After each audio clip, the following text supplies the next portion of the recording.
Hello, my name is Nurul Fadila, and my presentation is going to be about the issue on teen suicide. However, this is not a regular issue on how to prevent someone to commit suicide. This is an issue about an outside force that encourages someone to commit suicide and doesn't think about the consequences of it. Some might say that it's not anyone's fault but themselves that committed suicide. However, to those who encourage one to take their own life should be held accountable for.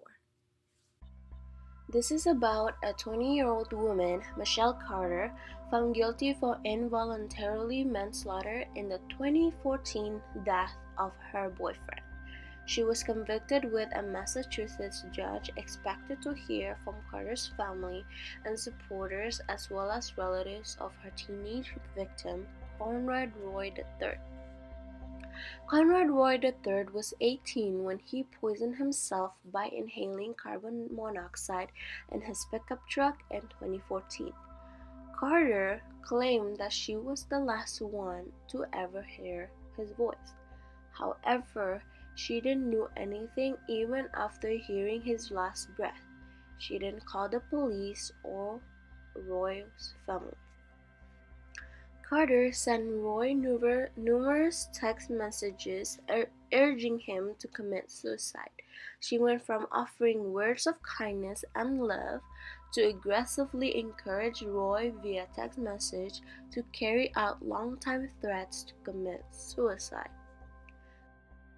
So the text kept going back and forth on whether or not he should commit suicide, and between the lines of those text messages, it seems like Roy wanted Carter to not encourage him to commit suicide instead and just encourage him to live his life the fullest.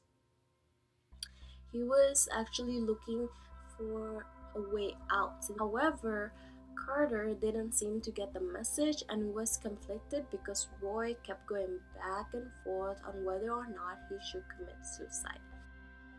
One of the text messages Carter sent to Roy, to Conrad, "I thought you wanted to do this.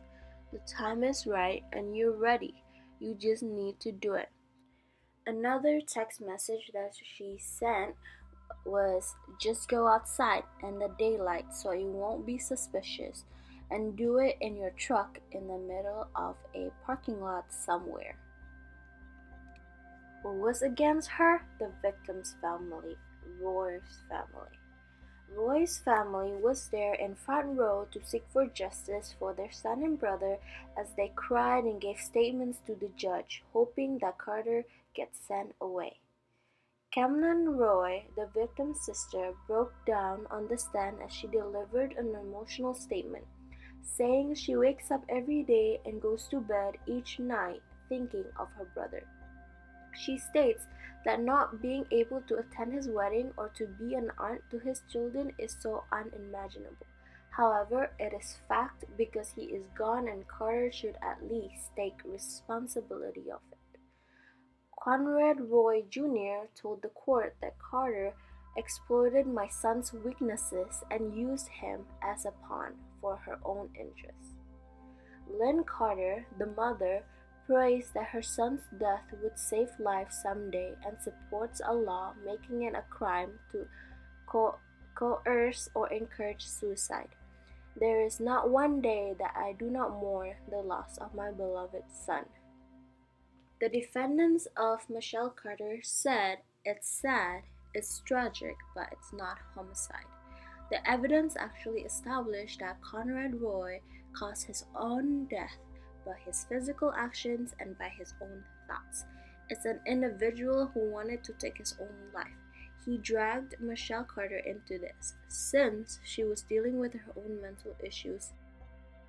In conclusion, this is an issue about how others should be held accountable for those who encourage one to commit suicide as well as those who bully the victims and make them think there is no way out but to commit. This case, which could lead to new state laws about pressuring someone to kill themselves, has been closely watched by legal analysts. This case also teaches us that life is too precious for one to commit suicide, and those words can really affect people. Even though Carter has her own mental health issue of herself, it doesn't make it an excuse of her encouraging her ex-boyfriend to commit suicide. And even though no one can bring back Conrad Roy III to life, it is a reminder for those who are doing the same thing as Carter. That's it. This is my presentation, and I hope you enjoy.